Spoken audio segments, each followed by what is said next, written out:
انزلنا هذا القرآن على جبل لرأيته خاشعا متصدعا من خشیت اللہ، کاش میں قرآن کو پہاڑ پہ نازل کرتا، پہاڑ ریزہ ریزہ ہو جاتا۔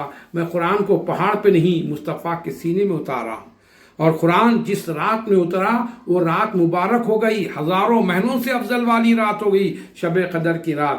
لیکن قربان جائیے کہ اللہ تبارک و تعالیٰ نے فرمایا یقیناً جس رات میں قرآن اترا، قرآن جس رات میں اترا وہ رات مبارک ہو گئی، اور جس ذات پہ اترا ان کا عالم کیا ہوگا۔ وہ ذات محمد رسول اللہ صلی اللہ علیہ وسلم کی شخصیت بابرکت ہے، وہی آقا نامدار، مدنی تاجدار، سید ابرار، احمد مختار، دو جہاں کے سردار، اللہ کے پیارے نبی صلی اللہ علیہ وسلم پر پہلی آیت اتری اقرا بسم ربک الذی خلق، اور آخری آیت اتری الیوم اکملت لکم دینکم واتممت رضیتکم الاسلام دینا۔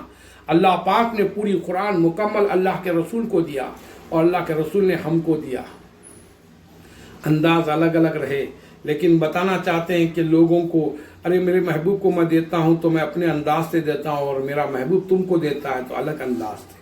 تم میرے محبوب کی طرح لینے والوں میں سے نہیں ہو۔ ہم کو جو قرآن ملی سورہ فاتحہ سے والناس تک، الحمدللہ رب العالمین آخری سورہ قل اعوذ برب الناس، یہ ہم کو اپنی ترتیب سے ملی، لیکن اللہ کے رسول صلی اللہ علیہ وسلم کو الگ انداز سے ملی۔ آقا قرآن مکے میں تھے تو مکی ہوئی، آقا مدینے میں تھے تو آقا قرآن مدنی ہوئی۔ اور اللہ پاک نے فرمایا اے جبریل جہاں جہاں میرے رسول ہوں گے وہاں وہاں جانا، میرے محبوب مکے میں ہے تو مکے میں جانا، مدینے میں ہے تو مدینے میں جانا۔ اے جبریل موسیٰ علیہ السلام سے کہا تھا موسیٰ کلیم اللہ تم جہاں ہو وہاں سے کوہ طور آنا، میرا جبریل کوہ طور پہ آئے گا، وہاں سے تمہارا ہمارا کنیکشن ہوگا، تمہارا ہمارا تعلق ہوگا۔ اللہ کے رسول صلی اللہ علیہ وسلم کو وہ مقام دیا کہ سب کو الگ مقام ہے۔ اللہ تعالیٰ نے رسول پاک کو کہا تِلْكَ الرُّسُلُ فَضَّلْنَا بَعْضُهُمْ عَلَىٰ بَعْضٍ مِّنْهُمْ مَنْ كَلَّمَ اللَّهُ وَرَفَعَ بَعْضَهُمْ دَرَجَاتٍ، بعض کو بعض پہ فضیلت دی، موسیٰ کو ہم کلام بنایا، آدم کو صفی اللہ بنایا، عیسیٰ کو روح اللہ بنایا، داؤد علیہ السلام کو خلیفۃ اللہ بنایا، لیکن اللہ پاک رسول پاک کو رسول اللہ بنایا۔ تو اسی لیے انبیاء کو بعض پہ فضیلت دی، اور اللہ کے رسول کو درجوں بلند کیا۔ کہا حبیب آپ جہاں ہیں وہیں رہنا، میرا جبریل آئے گا، آپ مکے میں ہے تو جبریل، مدینے میں ہے تو جبریل، آپ سیدہ عائشہ صدیقہ رضی اللہ تعالی عنہا کے مانڈی پہ سر رکھ کے لیٹے ہیں تو اٹھنے کی زحمت نہیں کرنا، میرا جبریل وہیں آ جائے گا۔ آپ خلوت میں ہے تو آئے گا، آپ جلوت میں رہے تو آئے گا، آپ میدان میں رہے تو آئے گا۔ اے میرے پیارے محبوب آپ جہاں جہاں ہوں گے میرا جبریل وہاں وہاں ہوگا۔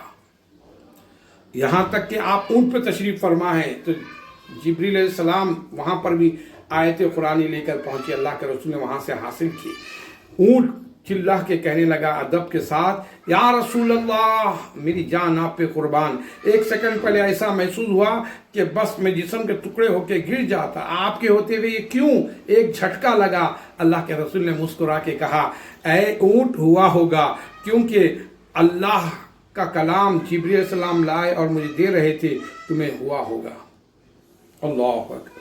اور یہی ایک کیفیت سیدہ عائشہ صدیقہ رضی اللہ تعالی عنہا ہم سب کی پیاری روحانی ماں فرماتی ہے کہ ایک دفعہ اللہ کے رسول صلی اللہ علیہ وسلم مانڈی پہ سر رکھے ہیں اور میرا پیر ایسا لگا کہ میرا پیر ٹکڑے ہو جاتا، میرے آنکھوں سے آنسو جاری ہوئے۔ آقا نے فرمایا کیا بات ہے عائشہ؟ تو عائشہ صدیقہ کو ہاتھ جوڑ کے عرض کی یا رسول اللہ ایک سیکنڈ پہلے میرا پیر ایسا سن ہو گیا، میں سمجھ رہی تھی کہ میرا پیر ٹکڑے ہو جاتا، اب فٹ ہے، اب سکون ہے، ایسا کیوں؟ اللہ کے رسول نے مسکرا کے کہا عائشہ ہوا ہوگا کیونکہ بس رب کی آیتیں آ رہی تھی، وہ دے رہا تھا، میں لے رہا تھا۔ اسی لیے اللہ نے قرآن میں فرمایا لو انزلنا ھذا القرآن علی جبل لرأیتہ خاشعا متصدعا من خشیت اللہ، کاش میں قرآن کو پہاڑ پہ نازل کرتا، پہاڑ ریزہ ریزہ ہو جاتا، پہاڑ یقیناً پاش پاش ہو جاتا۔ اس قرآن کو میں پہاڑ پہ نہیں مصطفیٰ کے سینے میں دیا۔ آج جتنے حافظ قرآن کے سینے میں جو قرآن ہے وہ جمالی قرآن ہے پیارے، جلالی قرآن تو اللہ کے رسول صلی اللہ علیہ وسلم کو عطا ہوا۔ تو اسی لیے خوش نصیب ہیں وہ لوگ جو قرآن کی تلاوت کرنے میں اپنے لیے لازم کرتے ہیں۔ میں بڑی مبارکباد دیتا ہوں، قرآن رمضان میں بھی پڑھیں، غیر رمضان میں بھی پڑھیں، ہر وقت قرآن کی تلاوت کریں۔ یہ قرآن ایک واحد اللہ کا کلام ہے جس کے پڑھنے سے ایمان کی حفاظت، جان کی حفاظت۔ یہ قرآن پڑھنے سے آپ کی ہر بلا آفتوں سے محفوظ۔ وَنُنَزِّلُ مِنَ الْقُرْآنِ مَا هُوَ شِفَاء کہا، قرآن یقیناً شفا بن کر آیا، قرآن نصرت بن کے آیا۔ قرآن کی تلاوت کر کے پانی پہ دم کر کے آپ پی لیجئے، انشاءاللہ ہر بلا آفتوں سے محفوظ ہو جائیں گے۔ سورہ بقرہ، سورہ فاتحہ آپ پڑھ کے دم کر لیں، انشاءاللہ ہر مرض کا علاج ہے۔ جس کو اولاد نہیں ہو رہی ہے ان کی اولاد ہو جائے گی۔ آپ جو نیت رکھ کے پڑھیں گے اور اچھی نیت سے پڑھیں گے، اللہ تعالیٰ درود پاک کے صدقے اللہ پاک آپ کی دعاؤں کو قبول فرمائے گا۔ اور قرآن ایک واحد کتاب ہے، جتنی کثرت سے پڑھیں گے اتنا ایمان تازہ ہوگا، اور یقیناً قرآن پڑھنے سے دل کی خلائی ہوگی اور دل چمکدار ہوگا۔ الا بذکر اللہ تطمئن القلوب، تم اپنے دلوں کے اللہ کے ذکر سے جوڑے رکھو اور مطمئن ہوگا۔ اور اس کے بعد اللہ پاک قرآن کی تلاوت کرنے والے کو جنت میں اعلیٰ مقام عطا کرے گا، اور اس کے سر پہ ایسا تاج ہوگا چاند و سورج سے زیادہ بھی چمکدار ہوگا، اور اس کو ہی نہیں اس کے ماں باپ کو بھی ہوگا، اور اس کے ماں باپ کو ہی نہیں استاد کو بھی ہوگا جو استاد محترم قرآن کی تلاوت کرواتے ہیں۔ میرے پیارے، آپ کے سامنے کوئی استاد محترم آئیں تو ان کا ادب کیجیے، جو قرآن سیکھنے سکھانے والوں کا احترام کیجیے۔ اللہ تعالیٰ آپ کو برکتوں اور رحمتوں اور نعمتوں سے مالا مال فرمائے گا۔ اسی لیے ہم کہتے ہیں اللہ کے رحمت کے انوار چمکتے ہیں، قرآن کے پاروں میں میرے سرکار چمکتے ہیں۔ اسی لیے میرے آقا صلی اللہ علیہ وسلم قرآن بہت پڑھا کرتے تھے، اور قرآن سننے والوں سے بہت محبت کیا کرتے تھے۔ اور قرآن یقیناً واحد کتاب ہے، اس میں ہر سوال کا جواب موجود ہے۔ اگر میری بہنوں کی شادیاں نہ ہوتی ہو تو سورہ طٰہٰ 41 مرتبہ پڑھ لیں، پیر اور جمعرات کو 41 ٹائم پہلے آخری میں 11 بار درود شریف پڑھ لیں۔ انشاءاللہ سورہ طٰہٰ کی برکت سے اللہ پاک آپ کا نکاح آسان فرما دے گا۔ اور سب سے اہم خوشخبری کی بات یہ ہے، انا اعطیناک الکوثر فصل لربک وانحر ان شانئک هو الابتر۔ جمعرات کی رات 1000 بار پڑھیں گے، آقا صلی اللہ علیہ وسلم کا دیدار سے مشرف ہو جائیں گے۔ آقا کو آپ خواب میں دیدار ہوگا۔ اور یقیناً قرآن میں ہر آیت میں ایک ایک خوبی ہے۔ استخارہ کرنا چاہتے ہو تو اللہ نور السماوات والارض 119 بار پڑھ لیں، اول و آخر 11 مرتبہ درود شریف پڑھ لیں، سو جائیں کسی سے بات کیے بغیر۔ خواب میں دشمن کون ہے معلوم ہو جائے گا۔ اس کے بعد مزید ہمارے فون نمبرات نیچے دیے گئے ہیں، آپ نمبرات پہ کال کر سکتے ہیں۔ روزانہ ہمارے پاس پروگرام چلتا ہے، اور آپ میرے گروپ سے بھی یا تنہا الگ آپ اپنے حالات خواب میں جو دیکھیں وہ بتائیں، تو انشاءاللہ اس کے بعد وظائف دیے جائیں گے۔ اس وظائف کو آپ پڑھ لیں، جسمانی روحانی ہر بلا آفتوں سے محفوظ رہیں گے۔ اللہ کے رسول صلی اللہ علیہ وسلم نے فرمایا، بسم اللہ الذی لا یضر مع اسمہ شیء فی الارض ولا فی السماء وہو السمیع العلیم۔ صبح شام یہ 3 مرتبہ دعا پڑھ لینا، زمین کی نہ آسمان کی دنیا کی کوئی چیز نقصان نہیں پہنچائے گی۔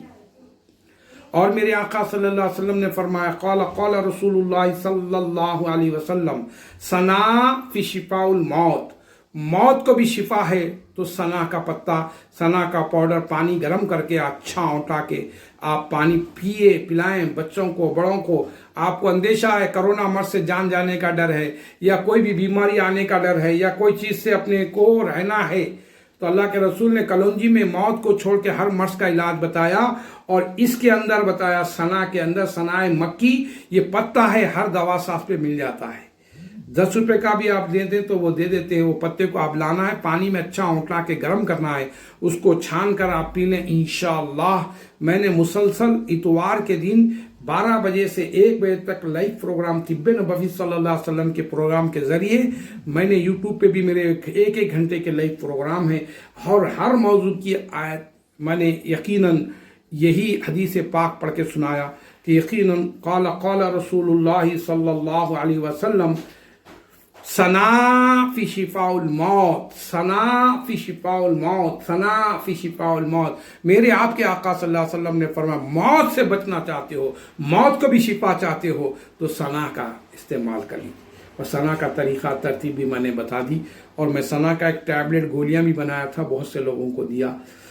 اب لاک ڈاؤن ہونے کی وجہ سے میرے پاس وہ گولیاں نہیں، پتہ ضرور ہے، میں اس کو استعمال کرتا ہوں، آپ لوگوں سے بھی خواہش کرتا ہوں استعمال کیجئے۔ پیٹ نرم ہوگا اور جسم اچھا ہوگا، چہرہ نورانی ہوگا، طاقت ہوگی، گندگی صفائی ہوگی، پیٹ کی صفائی ہوگی، بہت سے فائدے ثنا میں ہیں۔ اور اللہ تعالیٰ قرآن میں فرمایا وَقِصَّائِهَا وَفُومِهَا وَعَدَسِهَا وَبَصَلِهَا، اور یقیناً اللہ پاک نے یقیناً ککڑی، پیاز اور بھی جو چیزیں ہیں، یہ سب چیزیں اللہ کی نعمتیں ہیں، اس کو استعمال کرو۔ اللہ کے رسول صلی اللہ علیہ وسلم نے فرمایا گوشت کھاؤ، ساتھ میں ککڑی استعمال کرو، تو کیا ہوگا؟ سل کی بیماری نہیں ہوگی۔ انشاءاللہ میرے پروگرام روز آتے رہوں گا، سحری اور افطار میں ملیں گے۔ وقت مجھے آگے بڑھنے کی اجازت نہیں دیتا، کیونکہ اب ایک دم افطار کا عین وقت ہے، دعا کا وقت ہے۔ دعا کے لیے میں ہاتھ اٹھائیے، میں دعا کروں گا، آپ آمین آمین کہیے۔ کچھ نصیب ہیں آپ لوگ، ہم لوگ، اللہ تعالیٰ دو کام کرتا ہے، ایک نبی پہ درود بھیجتا ہے، دوسرا درود شریف پڑھنے والوں پہ دعا کرتے ہیں فرشتے، تو اللہ آمین کہتا ہے۔ یہ اللہ کی سنت ہے اور صحابہ کی بھی سنت ہے، اور میرے آقا نے بھی بچے دعا کرتے تو آمین کہتے ہیں، آقا کی بھی سنت ہے۔ میں دعا کروں گا، آپ لوگ کیا کہیں گے؟ آمین آمین آمین کہتے رہیے۔ اللہ سے دعا ہے کہ اللہ تعالی ہمارے سنانے کو قبول فرمائے۔ مولا تو رحیم ہے، رحم فرما، تو کریم ہے، کرم فرما، کالی کالی رحمت والی کالی کملی میں جگہ نصیب فرما۔ ابو بکر صدیق کی صداقت کا صدقہ، عمر فاروق کی عدالت کا صدقہ، عثمان غنی کی سخاوت کا صدقہ، حضرت علی کی شجاعت کا صدقہ، زین العابدین کی عبادت کا صدقہ، امام حسین کی شہادت کا صدقہ، غوث اعظم کی غوثیت کا صدقہ، خواجہ اعظم کی خواجیت کا صدقہ، امام اعظم کی امامت کا صدقہ، کل انبیاء، کل اولیاء، کل بزرگان دین کا فیضان جاری فرما۔ اللہم انک عفو تحب العفو فاعف عنا یا کریم۔ اللہم یا حل المشکلات، اللہم یا مجیب الدعوات، اللہم یا شافی الامراض، اللہم یا دافع البلیات، وقنا عذاب القبر، وقنا عذاب الحشر، وقنا عذاب الدین۔ اللہم اہدنا الصراط المستقیم من النبیین والصدیقین والشہداء والصالحین۔ ربنا آتنا فی الدنیا حسنة وفي الآخرة حسنة وقنا عذاب النار۔ رب اجعل لي مقيم الصلاة ومن ذريتي ربنا تقبل دعاء، رب اغفر وارحم وأنت خير الراحمين۔ اللهم أنت السلام منك السلام تبارك يا ذا الجلال والإكرام۔ اللهم اهدنا الصراط المستقيم، اللهم اهدنا الصراط المستقيم من النبيين والصديقين والشهداء والصالحين۔ اللهم احمتنا أهل السنة والجماعة، اللهم احمتنا أهل السنة والجماع، یا قطب یا غوث اعظم یا ولی روشن ضمیر، بندام در مندام جستو ندارم دستگیر، بردر درگاہ والا سائلم آفتاب، خاطر نشاد رکن شاد یا پیران پیر۔ ان اللہ و ملائکتہ یصلون علی النبی یا ایھا الذین آمنوا صلوا علیہ وسلموا تسلیما۔ اللہم صلی علی سیدنا محمد وعلی آلہ وصحبہ افضل صلواتک وعدد معلوماتک وبارک وسلم بفضل سبحان ربک رب العزت عما یصفون وسلام علی المرسلین والحمد للہ رب العالمین۔